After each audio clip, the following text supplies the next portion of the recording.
Hello students, আজকে আমাদের semester 3 second class. আমি থাম্বনেলটা একটু চেঞ্জ করেছি, তোমরা আশা করি দেখেছো। আচ্ছা, কেন চেঞ্জ করেছি একবার বলি। আসলে ক্লাস 11-এর থাম্বনেল আর ক্লাস 12-এর থাম্বনেল এক হয়ে যাচ্ছিল।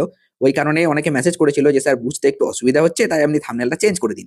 তাই আমি থাম্বনেলটা চেঞ্জ করে দিয়েছি। হ্যাঁ, আমার একটা সুপার ফটো লাগিয়ে দিয়েছি, দেখতে পাচ্ছ। ঠিক আছে, এইটা হচ্ছে ক্লাস 12-এর থাম্বনেল সেমিস্টার 3। আর এইটা শুধু চেঞ্জ হবে, আমি আগের দিনও বলেছিলাম। তো চলো শুরু করি আজকের ক্লাস।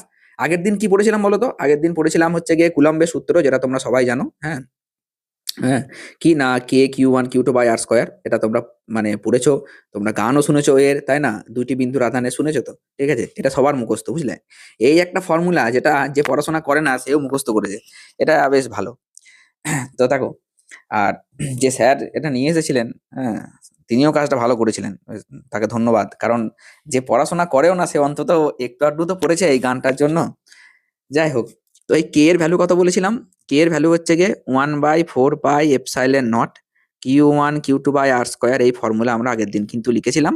ঠিক আছে, এইটা কি ফর্ম ছিল? এইটা ছিল কিন্তু এসআই ফর্ম। আর সিজিএস এ আমরা কি লিখেছিলাম? সিজিএস এ বলেছিলাম যে শুধুমাত্র Q1 Q2/r² হবে। হ্যাঁ, সেখানে কিন্তু কে এর ভ্যালু কত হবে? 1 হবে। এটা কিন্তু সিজিএস এ, এই যে এই ফর্মটা হচ্ছে এটা সিজিএস এ। তাই তো, এইগুলো আমরা কিন্তু আগের দিন পড়েছিলাম। আমি আরো একটা কথা বলেছিলাম যে এই যে দুটো আমি লিখেছি, এই দুটো কিন্তু দুটোই এআর মিডিয়ামের জন্য। ঠিক আছে, এটা অন্য কোনো মিডিয়ামের জন্য নয়, এটা এআর মিডিয়ামের জন্য। ঠিক আছে, বেশ। এবার অন্য মিডিয়াম হলে কি হবে, কি না, কি বৃত্তান্ত, সেটা পরে বলবো। আর একটা কথা বলে রাখি, যদি অন্য মিডিয়াম হয়, এআর মিডিয়াম না হয়ে, সেই ক্ষেত্রে কিন্তু এই এফ ইকুয়ালস টু আমরা লিখবো 1/4πε। এপসাইলেন নটটা দেবো না, বুঝতে পেরেছো? বাদ বাকি Q1 Q2/r² যেমন ছিল সেরকমই থাকবে। এপসাইলেন নটের জায়গায় শুধু এপসাইলেন হবে। আর এই এপসাইলেনটা কি কি বৃত্তান্ত, কি না, সেসব আমি পরে বলছি। হ্যাঁ, যেমন পরপর পড়াচ্ছে সেরকম পড়ে যাও, আই থিঙ্ক অসুবিধা হবে না। তো চলো, এবার আজকে আমরা যেটা পড়বো সেটা হচ্ছে তড়িৎ দ্বিমেরু। তড়িৎ দ্বিমেরু কি জিনিস আজকে আমরা জানবো। ঠিক আছে, তড়িৎ দ্বিমেরু। তড়িৎ দ্বিমেরু, দেখো, তড়িৎ দ্বিমেরু কি ব্যাপারটা হচ্ছে, এই তড়িৎ দ্বিমেরু একটা সংস্থা বলা যেতে পারে। মনে করো দুটো আধান, ঠিক আছে, একটা -Q আর একটা +Q, মাঝের দূরত্ব r, এরকম ভাবে অবস্থান করেছে। ঠিক আছে, এই যে গোটা সিস্টেমটা, এটা কি বলবো আমরা? তড়িৎ দ্বিমেরু। স্যার এটা কি এমন স্পেশাল সিস্টেম? এর স্পেশালিটি আছে কিরকম বলি। এখানে এই যে -Q আর +Q দেখছো, এই -Q আর +Q এর মান কিন্তু একই, শুধু চিহ্নটা আলাদা। এই -Q, এইটা +Q, কিন্তু সে আধানটা তো সে কিউই না। আধানটা কিন্তু সে কিউই, শুধু তাদের চিহ্নটা আলাদা। তাহলে দুটি সমান মানের কিন্তু বিপরীতধর্মী আধান যদি পরস্পর থেকে একটা দূরত্বে অবস্থান করে, তাহলে আমরা সেই সিস্টেমটাকে বলবো একটা তড়িৎ দ্বিমেরু। ঠিক আছে, এই দ্বিমেরুর একটা দ্বিমেরু ভ্রামক থাকে। কি থাকে? দ্বিমেরু ভ্রামক। দ্বিমেরুর কি থাকে? দ্বিমেরু ভ্রামক থাকে। এই দ্বিমেরু ভ্রামককে আমরা লিখবো পি দিয়ে। পি ইকুয়াল টু হচ্ছে Q×12। বুঝতে পেরেছো? Q×12, তার মানে মানে যে কোনো একটি আধান, যে কোনো একটি আধানের মান ইন্টু মধ্যবর্তী দূরত্ব। মধ্যবর্তী দূরত্ব, এইটাই হচ্ছে দ্বিমেরু ভ্রামক। দ্বিমেরু ভ্রামককে আমরা পি দিয়ে লিখি। ঠিক আছে, এখন ভেক্টর দিচ্ছি না। এই দ্বিমেরু ভ্রামক কিন্তু একটা ভেক্টর রাশি। ভেক্টর রাশি যদি হয় তাহলে তো এর একটা দিক থাকবে। দিকটা হচ্ছে নেগেটিভ থেকে পজিটিভ। তার মানে এই দিক থেকে এই দিকে, এইটা হচ্ছে দিক। এইটা নেগেটিভ থেকে পজিটিভ। দ্বিমেরু ভ্রামক কাজ করে নেগেটিভ থেকে পজিটিভে, এটা মাথায় রাখবে। বেশ, স্যার এই দ্বিমেরু ভ্রামকের তো তাহলে একটা একক থাকবে। এর একক কি হবে? এর একক হবে কুলম্ব ইন্টু মিটার। এটা হচ্ছে এসআই একক। কি একক? এসআই একক।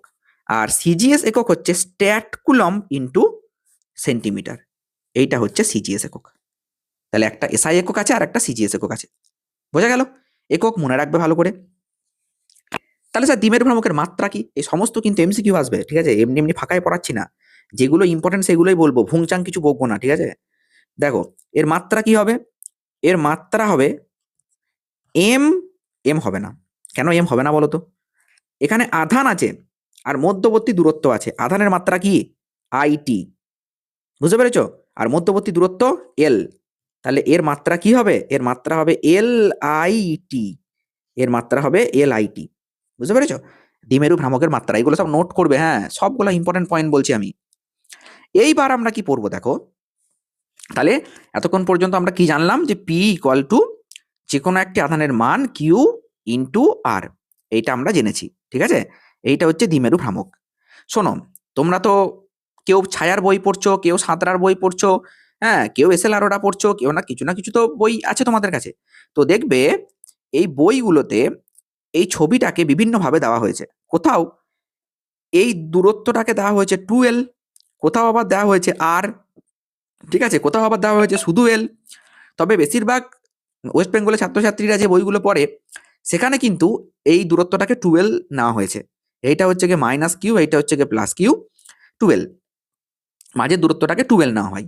তাহলে সেই ক্ষেত্রে আমি P equal to Q into R লিখবো না, কি লিখবো? কিউ ইন্টু 2L লিখবো।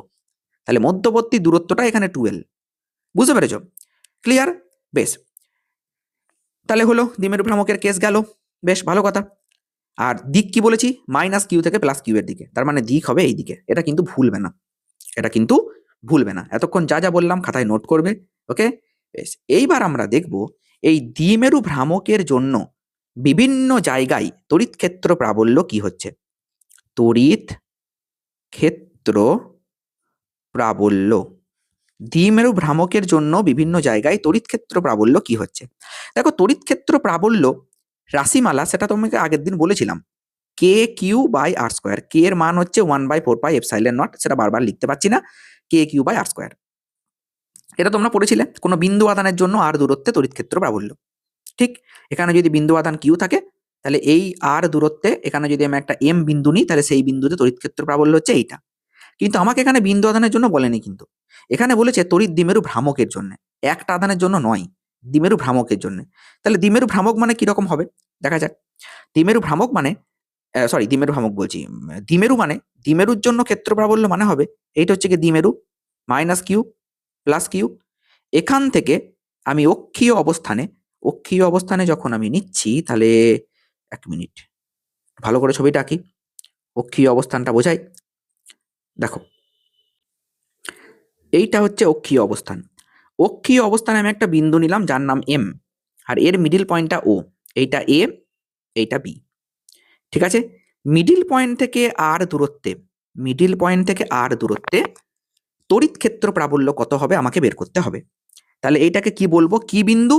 এটা বলবো অক্ষস্থিত বিন্দু। আগের পাতায় কি আমি হেডিং লিখে দিয়েছিলাম তড়িৎ ক্ষেত্র প্রাবল্য? না, লিখিনি। তো এবার আমি এখানে লিখে দিচ্ছি যেটা কি অবস্থান, এটা হচ্ছে অক্ষস্থিত অবস্থান।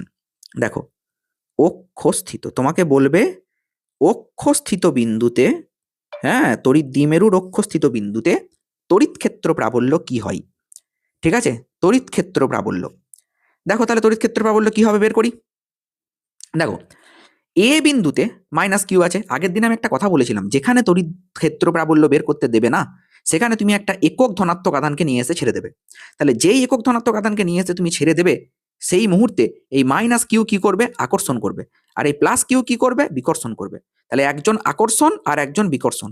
তাহলে ওভারঅলটা কি হবে? একটা থেকে আরেকটা বিয়োগ যাবে, যার আধিপত্য বেশি সেইখান থেকে যে কম জুড়ি সেইটা বিয়োগ চলে যাবে, যে ওভারঅলটা একটা পড়ে থাকবে। ঠিক কি না বলো? তাহলে ই এ অর্থাৎ এ বিন্দুর জন্য তড়িৎ ক্ষেত্র প্রাবল্য, মানে এ বিন্দুতে থাকা আধানের জন্য তড়িৎ ক্ষেত্র প্রাবল্য কে Q by R plus L তার হোল স্কোয়ার। স্যার এইটা তো স্যার বুঝলাম না। দেখো ভাই, এই দ্বিমেরুর যেটা দৈর্ঘ্য সেইটাকে আমি ধরেছি 2L।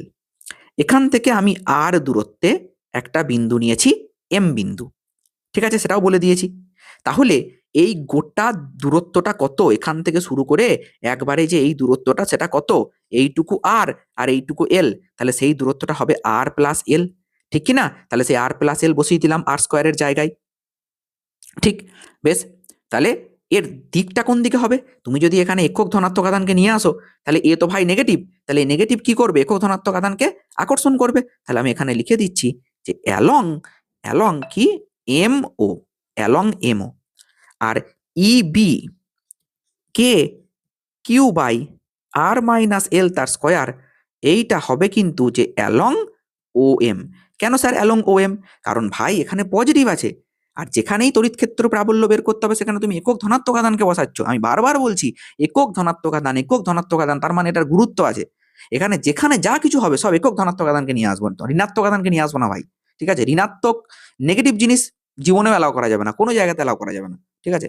তাহলে এখানে যেই আমি ধনাত্মক আধানকে নিয়ে আসবো, ধনাত্মক আধানকে এ বেটা কিন্তু বিকর্ষণ করবে, ও আকর্ষণ করছিল কিন্তু এ বিকর্ষণ করবে, সেই জন্য অ্যালং ও এম করে দিলাম। ভালো কথা।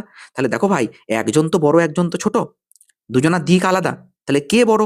নিচে মাইনাস আছে মানে এই নিচেরটা ছোট, মানে ওভারঅলটা বড়, ঠিক কিনা? তাহলে ওভারঅল যেটা ই নেট হবে, তাহলে সেইটা হবে ইবি মাইনাস ইএ, কারণ এই ক্ষেত্রে ইবি বড়, ই এ ছোট, কারণ এখানে আর মাইনাস এল দিয়ে ভাগ করছো, এখানে আর প্লাস এল দিয়ে ভাগ করছো, তাহলে অবভিয়াসলি এইটা কিন্তু ছোট হবে আর এইটা কিন্তু বড় হবে, তাহলে বিয়োগ করার সময় আমি ইবি মাইনাস ইএ করবো। স্যার প্রমাণ কেন করাচ্ছেন? প্রমাণ তো স্যার লাগবে না। দেখো ভাই, প্রমাণ না করাতে হলে তো আমারই ভালো হতো, শুধুমাত্র ফর্মুলাটা বলে দিতাম, কিন্তু ট্রাস্ট মি, মনে রাখতে পারবে না যদি প্রমাণ তুমি একবার না বুঝো। আমি বলছি না তোমাকে তুমি খাতায় লিখে বারবার প্র্যাকটিস করো, এসব বলছি না আমি, তুমি একবার অন্তত লেখো। প্রমাণের প্রসেস যদি না জানা থাকে, তুমি একটা অঙ্ক নামিয়ে আসতে পারবে না এখান থেকে। বুঝতে পেরেছো? তো চলো, কি হবে? কে বেরিয়ে এলো, ঠিক আছে, কিউ কমন নিয়ে নিলাম, তাহলে 1/r-l² মাইনাস 1/r+l²। দেখো হবে কিনা, একটা মাইনাস আর একটা করে দিলাম, খুব সুন্দর কথা। তাহলে কে কিউ নিচে লসাগু হবে এ মাইনাস বি ইন্টু এ প্লাস বি, তার মানে এ স্কোয়ার মাইনাস বি স্কোয়ার, তার আবার হোল স্কোয়ার, তাহলে আর স্কোয়ার মাইনাস এল স্কোয়ার, তার আবার স্কোয়ার, ওপরে দেখো যাবে আর প্লাস এল তার স্কোয়ার, আর আবার যাবে দেখো আর মাইনাস এল তার স্কোয়ার। তাহলে ফাইনালি কি হলো, কে কিউ, ওকে, এ প্লাস বি স্কোয়ার মাইনাস এ মাইনাস বি স্কোয়ার, তাহলে এটা হচ্ছে কি 4ab মানে 4rl, ঠিক আছে, আর স্কোয়ার মাইনাস এল স্কোয়ার তার স্কোয়ার। বলো ক্লিয়ার কিনা, হবে কিনা বলো? ওকে, তাহলে আমি এবার লিখছি পুরোটা 4। আচ্ছা, কে এর ভ্যালু কত? 1/4πε0, ঠিক আছে, কে এর ভ্যালু লিখে দিলাম 4qr/l/r² মাইনাস এল স্কোয়ার তার স্কোয়ার। হবে? দেখো ক্লিয়ার? বেশ, এবার আমি এইটাকে একটু মডিফাই করব। কি লিখছি ভালো করে দেখবে, ইকুয়াল টু 1/4πε0, ঠিক আছে, 4qrl। আচ্ছা, এই জায়গাটাকে আমাকে একটু ছোট করে নিতে হবে, নইলে লেখা যাবে না। ওয়েট, দেখো, ওকে, হয়ে গেছে। বেশ, এবার লিখতে পারবো 1/4πε0, 4q এর জায়গায় আমি লিখবো 2ql into 2r/r² minus L square তার স্কোয়ার। ঠিক আছে, কিছুই না ভাই, ওপরটা আমি ভেঙে লিখেছি, তুমি পুরোটা গুণ করে দাও, দেখো ওপরটা পেয়ে যাবে। এ ভেঙে লিখেছি, এমনি এমনি তো লিখিনি, তার কারণ আছে, তার কারণটা দেখো। তাহলে ই ইকুয়াল টু যেটা ফাইনালি এলো 1/4πε0, এই 2ql, এই ব্যাটাকে চিনতে পারছো? একে এমনি এমনি লিখিনি, কেন লিখেছি জানো? এগিয়ে চলো, কোথায় লিখলাম? আগের পাতায়। তাহলে আগের পাতায় যেতে হবে তোমাকে এটা বুঝতে গেলে। কেন লিখলাম? এই দেখো, P equal to Q into 12। এই পিটাকে আমি কি বলেছিলাম? দ্বিমেরু, দ্বিমেরু কি ভ্রামক, এই পিটাকে বলেছিলাম দ্বিমেরু ভ্রামক। তাহলে আমি এই পিটাকে এখানে বসিয়ে দেবো, বুঝলে? তাহলে P into 2r/r² minus L square তার হোল স্কোয়ার। তাহলে 2pr বাই, আচ্ছা 1/4πε0টা ভাই থাকবে, একে কিছু চেঞ্জ করো না, 2pr/r² মাইনাস এল স্কোয়ার তার স্কোয়ার। বুঝতে পেরেছো? আশা করি ক্লিয়ার। ওকে, তাহলে এইটা হচ্ছে ফর্মুলা। আচ্ছা স্যার, একটা কথা বলেন, এই ই তো ভেক্টর, তাহলে ওভারঅল যে ভ্যালুটা হলো তার ডাইরেকশন কোন দিকে বলেন তো? তার ডাইরেকশন হবে অ্যালং। অ্যালং কি বলতো? তুমি দেখো, তুমি নিজেই বলবে, আমাকে বলতে হবে না, কে বড়, ইবি বড় না ইএ বড়? তুমি ইবি থেকে ইএ বাদ দিচ্ছ, তাহলে ইবি বড়, তাহলে ইবির যেটা দিক সেইটাই হবে কিন্তু এই ই এর দিক। তাহলে ইবির দিক কোনটা? দেখি ইবির দিক কোনটা? ইবি ইবি ইবি, এই যে ইবি হচ্ছে along O M. Along O M মানে কোন দিক? অ্যালং ও এম মানে হচ্ছে এই দিক, এখান থেকে এই দিকে, ঠিক আছে, অ্যালং ও এম। আচ্ছা ভাই, তুমি তড়িৎ দ্বিমেরুর দিক কোনটা বলেছিলে জানো? তড়িৎ দ্বিমেরুর দিক কোনটা বলেছিলে? তড়িৎ দ্বিমেরুর দিক বলেছিলাম স্যার নেগেটিভ থেকে পজিটিভ, নেগেটিভ টু পজিটিভ, তার মানে স্যার এই দিক। আবার এই যে ও এম এর দিকও এই দিক, ও এম এর দিকও ওই দিক, তার মানে ও এম মানে ইবি আর কি, তার মানে, তার মানে স্যার এই যে এইটা, এইটা হয়ে যাবে along O M, along O M মানে কোন দিক, পি এর দিকই, যেদিকে পি সেই দিকেই। তাহলে ওভারঅল এবার আমি একটু ডিসকাস করি কি পেলাম finally. E equal to 1/4πε0 2pr by R square minus L square তার হোল স্কোয়ার, এইটা পেয়েছি স্যার, এইটা। ঠিক আছে, এবার যদি আপনি এইদিকে ই এর মাথায় ভেক্টর দিয়ে দেন, তাহলে এইদিকে পি এর মাথাতেও ভেক্টর দিয়ে দেন। ঠিক আছে, বলো ক্লিয়ার? বেশ, এবার একটা কথা বলার আছে আমার, খুব ভালো করে বুঝবে। ঠিক আছে, আচ্ছা দেখো, যদি কোনো কারণে আর মাঝ কেটার দেন এল হয়ে যায়, এ কেমন কথা স্যার, বুঝলাম না জিনিসটা, আমি বোঝাচ্ছি। এইটা মাইনাস কিউ, ঠিক আছে, এইটা মাইনাস কিউ, এইটা প্লাস কিউ। ওকে, এখান থেকে আর ডিস্টেন্স দূরে একটা পয়েন্ট নিয়েছি এম। ঠিক এই পয়েন্টে তড়িৎ ক্ষেত্র প্রাবল্যের দিক কোন দিকে হলো, এই দিকে হলো স্যার।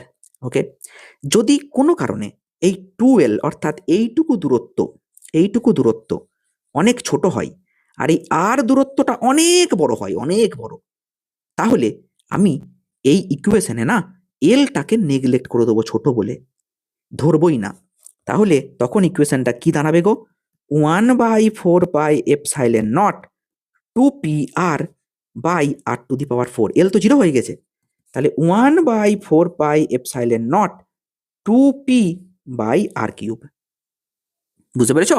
এইটাকে তুমি স্পেশাল কেসও বলতে পারো, এটার নামে স্পেশাল কেস, কিন্তু সব জায়গাতে এইটাই ব্যবহার হবে তোমাকে যখন অঙ্ক দেবে। ঠিক আছে, ক্লিয়ার? এই ফর্মুলাটা ঝেপে মুখস্থ, ঠিক আছে, কিচ্ছু করার নাই ভাই। এইটা হচ্ছে ই অ্যাক্সিয়াল, তার মানে অক্ষস্থিত কোনো বিন্দুতে তড়িৎ ক্ষেত্র প্রাবল্যের রাশিমালা। বোঝা গেল কি বললাম? ক্লিয়ার? ওকে, এইবার আমরা পড়ব লম্ব সমদ্বিখণ্ডক স্থিত কোনো বিন্দুতে তড়িৎ ক্ষেত্র প্রাবল্যের রাশিমালা। লম্ব সমদ্বিখণ্ডক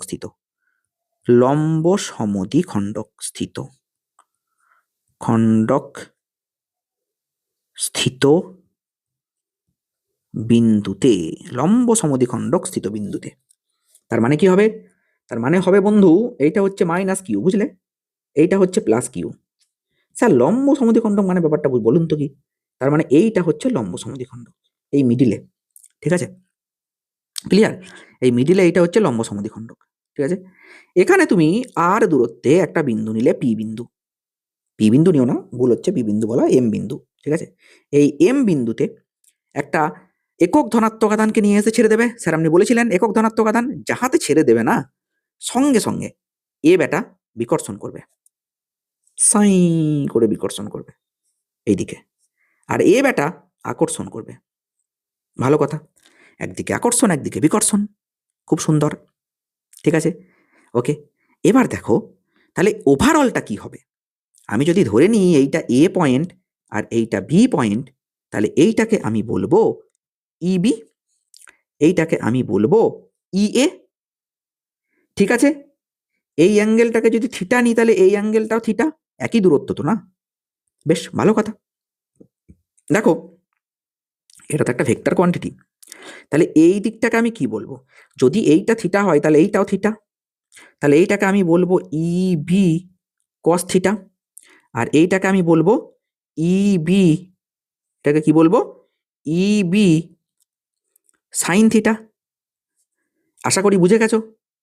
ঠিক আছে, আবার দেখো এইটা তো ইএ, তাহলে এই দিকে একটা উপাংশ এই দিকে একটা উপাংশ ভেক্টরে শিখেছো তোমরা, এইটা যদি থিটা হয় তাহলে এইটা থিটা হবে, তাহলে এই দিকটাকে আমি বলবো ইএ কস থিটা, যার সঙ্গে অ্যাঙ্গেল করে সেটা কস হয়, আর এই দিকটাকে আমি কি বলবো, ইএ সাইন থিটা। ঠিক আছে, দেখ ভাই, ইএ যা হবে ইবি তাই হবে। কেন হবে স্যার? কারণটা বলি, ই এর ভ্যালু কি, 1/4πε0 কিউ বাই আর স্কোয়ার, এটাই তো পড়েছো বাবা। আর মানে কোনটা, মানে আধান থেকে সোজাসুজি দূরত্ব, এখানে আধান থেকে সোজাসুজি দূরত্ব কোনটা বলো দেখিনি, একদম এই দূরত্বটা এ এম। এ এমও যা, বি এমও তো তাই। তাহলে একবার তুমি যখন ই এ লিখবে, তখন তুমি এটাকে লিখবে এ বি এম স্কোয়ার। ঠিক আছে, ই এ ইকুয়াল টু ইবি, আমি এবার ই এ লিখছি, ই এ মানে কি লিখবো, এইটুকু দূরত্ব কার স্কোয়ার, এ এম স্কোয়ার। আর যখন তুমি ই বি লিখবে তখন তুমি লিখবে 1/4πε0 Q by B M square. ঠিক আছে, দেখ ভাই, এ এম যা হবে বি এম না তাই হবে, একই দূরত্ব তো, কারণ লম্ব সমদ্বিখণ্ডক। তাহলে তাই যদি হয় তাহলে এই ই বি সাইন থিটা আর এই ই এ সাইন থিটা দুজন দুজনকে ক্যান্সেল করে দেবে, কারণ এদের ডাইরেকশন তো আলাদা। ঠিক আছে, মান একই কিন্তু দিক আলাদা, তাহলে দুজন দুজনকে ক্যান্সেল করে দেবে। তাহলে যদি ক্যান্সেল করে দেয় তাহলে কারা পড়ে থাকবে? শুধুমাত্র এই দুজনা পড়ে থাকবে। ঠিক আছে, শুধুমাত্র এই দুজনা পড়ে থাকবে। তাহলে ওভারঅল যে ইলেকট্রিক ফিল্ড সেইটা কি হবে বলতো? সেইটা হবে E B cos theta plus E A cos theta. বুঝছোস? কিচ্ছু বোঝো নাই। দেখো, তাহলে কস থিটা তুমি কমন নিয়ে নিতে পারো, তাহলে কি হয়ে যাবে? 2 ই A cos theta, 2 E A cos theta বসিয়ে দাও, 2 ই এ। আচ্ছা, এই জায়গাটায় আমাকে একটুখানি ছোট করে দিতে হবে ভাই। এই দেখো, ক্লিয়ার? বেশ, বলি এবার আমি। এই যে ই এ লিখছি না, ই এ লেখার একটা কিন্তু ক্যালি আছে, বুঝলে? কি লিখবো বলো তো? 1/4πε0 কিউ বাই আর স্কোয়ার। এই আর মানে তো এইটুকু, আমি আবারও বলছি কিন্তু, সেটা তো এইটা, বুঝতে পেরেছো তো? এবার এইটা স্কোয়ার মানে কত হবে? এটা তো অতিভুজ। অতিভুজ সমান কি? ভূমি স্কোয়ার প্লাস লম্ব স্কোয়ার। বুঝতে পেরেছো? ভূমিটা কত? এই গোটাটা যদি 2L হয় তাহলে ভূমিটা কত? ভূমিটা শুধু এল, তাহলে এল স্কোয়ার প্লাস আর স্কোয়ার। ঠিক আছে, লিখে দিচ্ছি আমি এইটা 2L।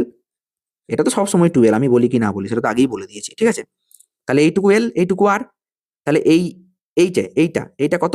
এইটা হবে, দেখো, এইটা হবে রুট আন্ডার আর স্কোয়ার প্লাস এল স্কোয়ার, ওকে, তার whole square.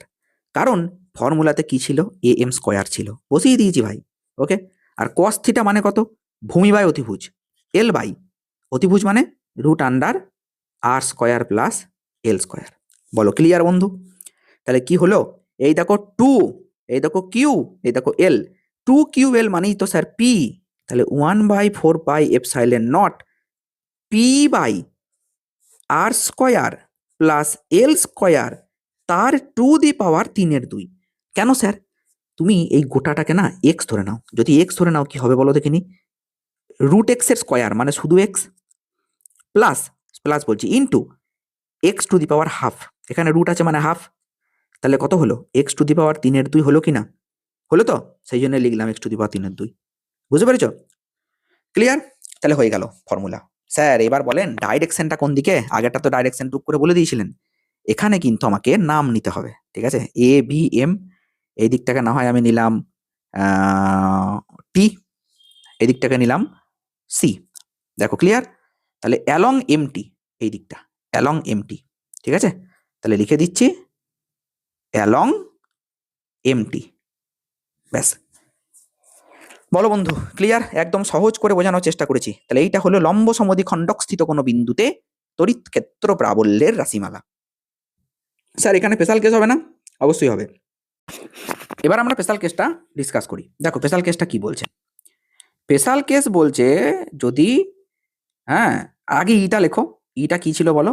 1/4πε0 P by R square plus L square to the power 3/2। যদি R is much much greater than L হয়, যদি R is much much greater than L হয়, তার মানে কি? এইটা ছিল দ্বিমেরু। ঠিক আছে, এই দিকটা মাইনাস কিউ, এই দিকটা প্লাস কিউ। এবার এইটা নিয়েছিলাম আর, আর এই দিকটা নিয়েছিলাম 2L। যদি আরটা অনেক দূরে হয়, অনেক দূরে, তাহলে সেই ক্ষেত্রে আমি এই কন্ডিশন ব্যবহার করতে পারি। আর তখন ইটা কত হবে বলো তো? ই হয়ে যাবে 1/4πε0 পি বাই, তুমি তখন এল কে নেগলেক্ট করে দেবে, হয়ে যাবে আর স্কোয়ার টু দি পাওয়ার 3/2। তাহলে সেই ক্ষেত্রে হবে 1/4πε0 পি বাই আর কিউব। ব্যাস, ঠিক আছে। স্পেশাল কেস মানে এইটাই লাগবে সবসময় কাজে, অঙ্কতে। ঠিক আছে, বোঝা গেল? বলো ক্লিয়ার বন্ধু? তাহলে স্যার এই ডাইরেকশনটা বললেন না তো, ডাইরেকশনটা কি হবে?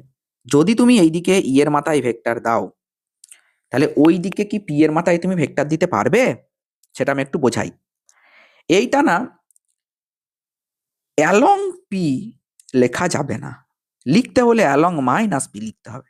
কেন জানো? তুমি একটু মনে করে দেখো, এই দিকের কম্পোনেন্ট দুটো পড়েছিল, কস থিটা কম্পোনেন্ট দুটো ছিল দেখবে এই দিকে, ঠিক আছে? এই দিকে যদি থাকে তাহলে পি এর দিক কোনটা? পি এর দিক তো মাইনাস কিউ থেকে প্লাস কিউ এর দিকে, অনেক আগে থেকে কিন্তু আমি সেটা বলে আসছি। তাহলে পি এর দিক এইটা, আর ই এর দিক হচ্ছে এই দিকে, তাহলে ই এর দিকটা কি পি এর উল্টো না? তাহলে এটা মাইনাস পি হবে। বুঝতে পেরেছ? ক্লিয়ার কি বললাম? তো ওকে, আজকের ভিডিওটা এতটাই ছিল। কেমন লাগলো অবশ্যই কমেন্ট সেকশনে জানাবে, আমি চেষ্টা করছি টোটাল কনসেপ্ট ক্লিয়ার করে পড়ানোর। ওকে, তো চলো দেখা হচ্ছে পরের ভিডিওতে।